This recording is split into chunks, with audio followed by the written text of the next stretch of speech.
Voilà une histoire peu banale, une histoire qui laisse songeur.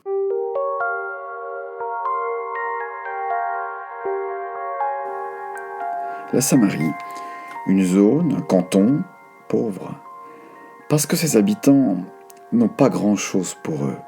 Moralement, c'est pas brillant, spirituellement, c'est des morts, des rejetés de Dieu, pire que des pestiférés. Bon, c'est des Samaritains, quoi. Et tout ça, c'est de leur faute. Ils n'avaient qu'à pas dresser leur propre autel d'adoration. Pourquoi adorer Dieu sur cette montagne de Samarie alors que l'Éternel avait dit « C'est à Jérusalem, la belle capitale, l'unique capitale à mes yeux, la splendide ville, la perle du Moyen-Orient, qu'il faut adresser des sacrifices. » Mais non, ces Samaritains n'ont font qu'à leur tête. Mais observez la scène. Tiens, un homme marche. Qui c'est celui-là ? Ça se voit tout de suite, c'est un juif. Un vrai juif. Et il est suivi par 12 bonhommes. Justement, ces derniers se séparent de lui. C'est midi. Ils partent chercher à manger, sûrement. Ils ont faim. L'autre s'assied au bord du puits. Pouah, mais quelle chaleur! Quel cagnard! Plus de 40 degrés. C'est pas tenable. Voilà une femme. Cette femme quitte la ville. Le visage voilé, elle court presque, des petits pas rapides, pas très sûre d'elle. Elle espère ne pas être repérée par les autres, ses juges. Ils l'ont décidé, c'est une paria, à vie. Si seulement on avait pu la jeter dans le puits. Bon débarras. Le juif lui parle. Alors ça, c'est pas banal. C'est pas permis.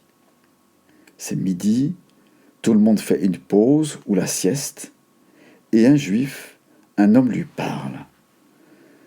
Mais il y a en elle une telle envie de relation sociale. Pensez donc, elle est en mal d'amitié, de vraie amitié. Pas comme tous ceux qui lui sont passés dessus. Elle a soif de relation. Justement, ce matin encore, elle se demandait comment Dieu la regardait à son réveil.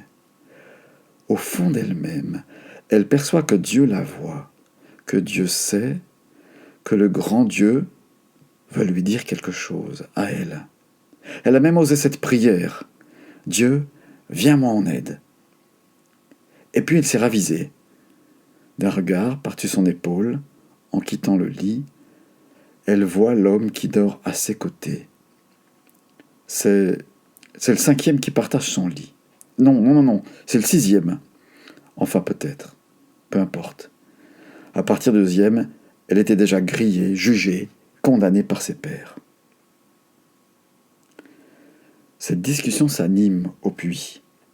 Mais que disent-ils ? Elle désigne le puits de sa main. Lui, il lui montre son cœur. Elle lève des mains au ciel, elle ricane. Elle s'arrête. Elle place sa main sur sa bouche, écarquille les yeux. Lui désigne l'eau du puits. Ensuite, il lui tend les mains. Tiens, elle se penche, elle fait semblant de boire dans ses mains ouvertes. Leurs deux visages s'illuminent. Enfin elle est heureuse, enfin elle est comblée. Elle rencontre le Fils de l'homme. Non, mieux que ça. Elle vient de rencontrer le Fils de Dieu.